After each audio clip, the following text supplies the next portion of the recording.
गुरुवार 9 अक्टूबर जगह कनाडा के एडमंटन शहर का एक फ्यूल स्टेशन, जहां पर एक काले रंग की BMW कार आती है।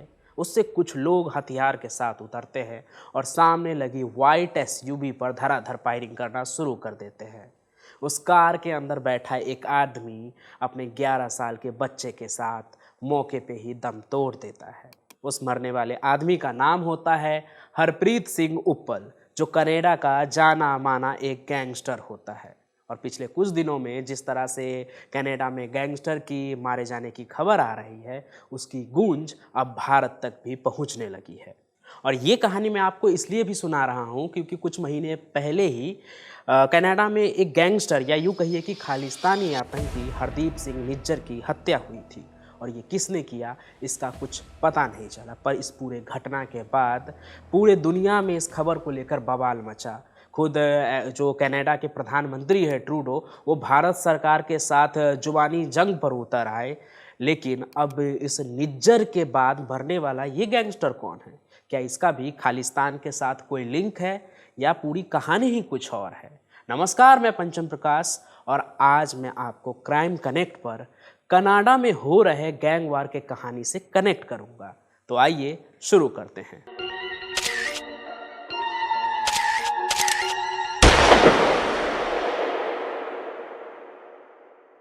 तो जैसा कि मैंने पहले बताया कि कनाडा के एक फ्यूल स्टेशन पर जब उप्पल अपने बेटा और उसके दोस्त के साथ गाड़ी में होता है, तो उस पर हमला होता है और इस हमले में उप्पल और उसके बेटे की मौत हो जाती है।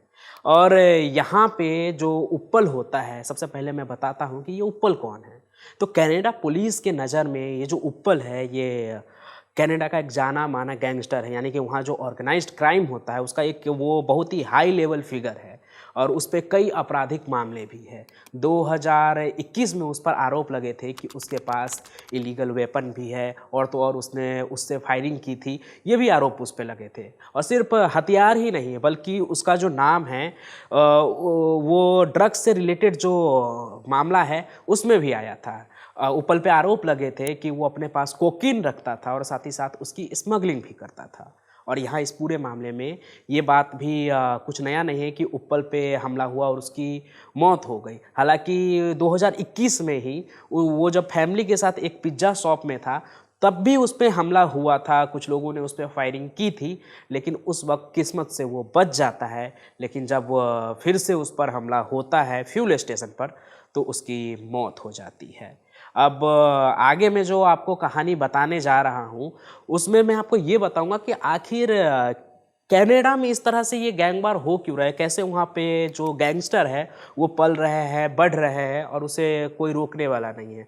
तो आगे जो कहानी बताऊंगा, क्या पता उसमें कुछ ऐसी बातें निकले जो आगे चलकर इस कहानी में आपको उप्पल और जो निज्जर के बारे में मैं बात कर रहा था कि उसके मौत का भी कुछ पता ना चला, तो उसके कातिल से ही इसका तार जुड़े। तो आइए हम इस कहानी में आगे बढ़ते हैं। अब ये बात किसी से छुपा नहीं है कि कनाडा ड्रग्स, गैंग वार और भारत विरोधी खालिस्तानी मुहिम के लिए पूरी दुनिया में कुख्यात होते जा रहा है, जिस वजह से काफ़ी समय से भारत और कनाडा का जो अंतर्राष्ट्रीय रिश्ता है वो भी बिगड़ता हुआ नज़र आ रहा है। लेकिन यहाँ पे एक बात समझ में नहीं आ रही है कि कनाडा आखिर क्यों इन पंजाबी गैंगस्टर के लिए पनाहगार बन रहा है। तो मैं आपको बताऊं तो इन सभी चीज़ों की शुरुआत जो होती है वो 1980 से होती है, जब बहुत सारे पंजाब के जो सिख हैं वो कनाडा के तरफ रवाना होते हैं, एक तरह से अपना पलायन करते हैं। और इस भीड़ में कुछ ऐसे लोग भी शामिल थे जो देश को बांटने की नीयत रखते थे और सिखों के लिए एक अलग से देश चाहते थे, खालिस्तान। और भारत विरोधी गतिविधि करने के लिए उन्हें चाहिए था पैसा, और पैसा मिलता कहाँ से? पैसा मिलता ड्रग्स बेचकर। इसलिए वहाँ के सिखों ने खूब ज़ोर शोर से ड्रग्स बेचना शुरू कर दिया। पहले तो शुरुआत में एक गैंग बने, फिर देखते ही देखते कई और गैंग बन गए।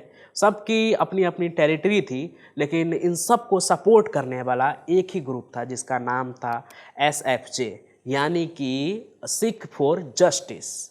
आपने सिख फॉर जस्टिस का नाम तो सुना ही होगा। ये एक प्रो खालिस्तान ग्रुप है जो कि अलग देश, सिखों के लिए अलग देश खालिस्तान का मांग करता है, उसके लिए मुहिम चलाता है।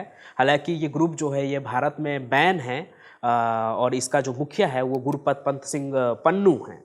और इनके जो कुछ समर्थक हैं वो भारत में भी बैठे हैं और उनके जो लिंक है वो कनाडा में जो गैंग चलते हैं उनसे ही जुड़े हुए हैं।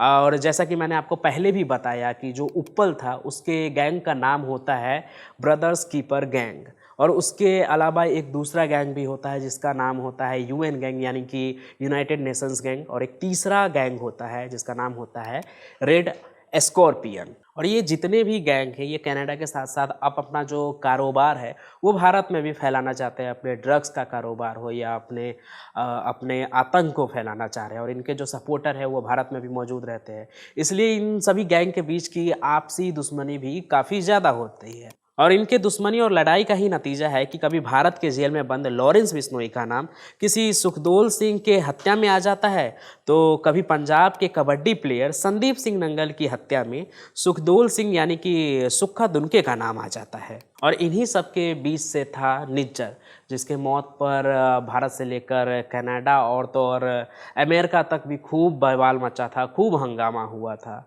और देखा जाए तो स्मगलिंग हो, ड्रग्स हो या फिर ये खालिस्तान हो, इन सभी चीज़ों में जो एक कॉमन पॉइंट निकल कर आता है वो है कनाडा और वहाँ के ये गैंग्स, जहाँ से ये सभी चीज़ें शुरू होती है।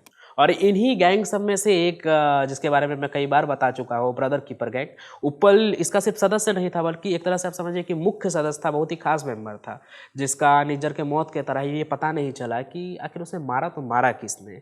अब ये जो जितने भी गैंग्स हैं इसके बारे में आप अब सब जानते हैं। भारत में भी एनआईए ने खूब रेड किया था पिछले दिनों पंजाब में, ताकि ड्रग्स और खालिस्तान से जुड़े जितने भी लोग हैं उनका कोई लिंक है तो उन्हें धरा जाए, पकड़ा जाए। लेकिन ये लोग जो गैंग से जुड़े हुए हैं वो इतने पावरफुल है, इसका अंदाज़ा आप बस इस बात से लगाइए कि लॉरेंस बिश्नोई जो गैंगस्टर है वो इस वक्त अभी भारत के जेल में बंद है, और उसका जो खास सहयोगी है जिसे वो अपना भाई कहता है, गोल्डी बरार, कहने के लिए वो रहता तो कनाडा में है लेकिन वहाँ से बैठे बैठे वो भारत में अपने जुर्म की दुकान चलाता है, फिर चाहे वो किसी से वसूली करना हो या तो किसी का हाई प्रोफाइल मर्डर करवाना हो। और सिद्धू मूसेवाला के मर्डर में भी उसी का नाम सामने आया था। इस वक्त कनाडा में ऐसे ही कई ये ऑर्गेनाइज्ड क्राइम करने वाले गैंग मौजूद है, और कनाडा पुलिस का भी यही कहना है कि उन्हें ऐसा लगता है कि अभी जो उप्पल की हत्या हुई है इसके पीछे कहीं ना कहीं जो इसके पीछे की वजह है वो गैंग वॉर ही है, और जो बीके गैंग की जो यूएन गैंग से दुश्मनी है उसी का नतीजा है कि उप्पल और उसका बेटा उस हमले में मारा गया। पर इन सभी बातों का भी अभी कोई ठोस सबूत मिल नहीं पाया है, क्योंकि जिस बीएमडब्ल्यू कार में वो हमलावर आए थे फ्यूल स्टेशन पर और गोलियां बरसाया था और उसके बाद उसी कार से फरार हो गए थे, वो कार कुछ समय बाद कहीं पर जलती हुई मिली, लेकिन उस कार के अंदर कोई था नहीं। तो ये किसी की सोची समझी साजिश लग रही थी। देखा जाए तो बड़ी बात ये नहीं है कि कनाडा में गैंग वार हो रहे हैं, यहाँ सोचने वाली जो बात है वो ये है कि कनाडा में ये गैंगस्टर पल बढ़ कैसे रहे हैं जो ये गैंग वार वहाँ पे हो रहे हैं। आखिर क्यों जो ये कनाडा है वो इन गैंगस्टर के लिए पनाहगार बन रहा है। तो इन सभी चीज़ों के पीछे कई कारण हैं। पहला तो ये कि वहाँ पर जो खालिस्तानी ग्रुप है वो इन गैंगस्टर को पनाह देता है, इन्हें सपोर्ट करते हैं।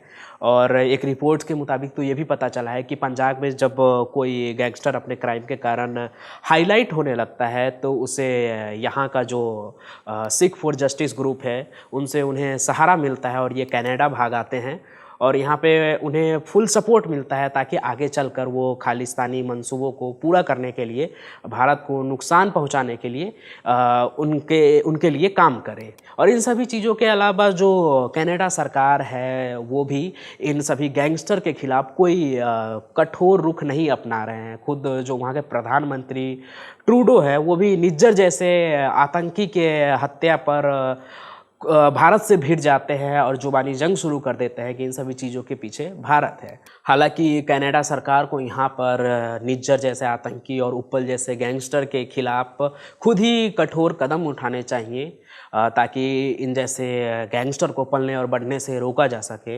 नहीं तो एक वक्त ऐसा आएगा कि ये गैंगस्टर आगे चलकर कनाडा के लिए ही ओसामा बिन लादेन साबित होगा। बाकी आज उप्पल और कनाडा में गैंगस्टर की पल्ले और बढ़ने की कहानी में बस इतना ही। आगे हम नए सफ़र में नए कहानी के साथ मिलेंगे, उसमें नए किरदार होंगे, लेकिन मैं यहाँ आपको क्राइम कनेक्ट पर ही मिलूँगा, क्राइम और क्रिमिनल्स की कहानी सुनाने के लिए। आज की इस कनाडा के स्टोरी पर आपका अपना क्या ओपिनियन है वो हमें कमेंट ज़रूर कीजिएगा। हम फिर मिलेंगे, तब तक आप स्वस्थ रहिए, सुरक्षित रहिए और रहिए सतर्क। फिर मिलेंगे, धन्यवाद।